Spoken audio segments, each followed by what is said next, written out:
সেদিন রাতে আয়াতুল্লাহ আল কামিনীর মৃত্যুতে ঢাকা বিশ্ববিদ্যালয়ের বিপি সাদেক কায়েম তিনি গায়েবী জানাজা নামাজ আদায় করেছেন।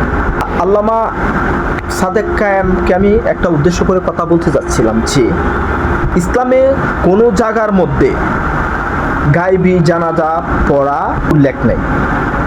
ইভেন আপনি গায়েবী জানাজা পড়তে পারবেন না। মহানবী সাল্লাল্লাহু আলাইহি সাল্লাম তাদের অনেক সঙ্গীরা অনেক যুদ্ধে নিহত হয়েছেন, শহীদ বরণ করেছেন। মহানবী সাল্লাল্লাহু আলাইহি সাল্লাম তাদেরকে দেখেন নাই, সামনাসামনি নাই বলে তাদের জানাজা গায়েবী জানাজা করেন নাই।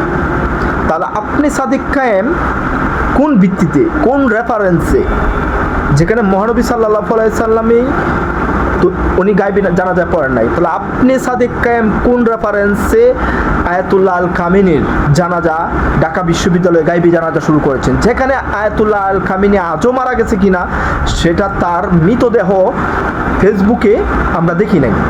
একজন লোক মারা গেলে মাইয়াতের লাশ সামনে রেখে জানাজা পড়তে হয়, ইভেন মাইয়াকে দেখে জানাজা পড়তে হয়। আপনি কোন রেফারেন্সে এসে আজকে আপনি এই জানাজাটা উপস্থিত হলেন সেটা আপনি এবং আমার ভিডিওর যারা যারা দেখতেছেন সেটা কমেন্টে এসে বলে যান।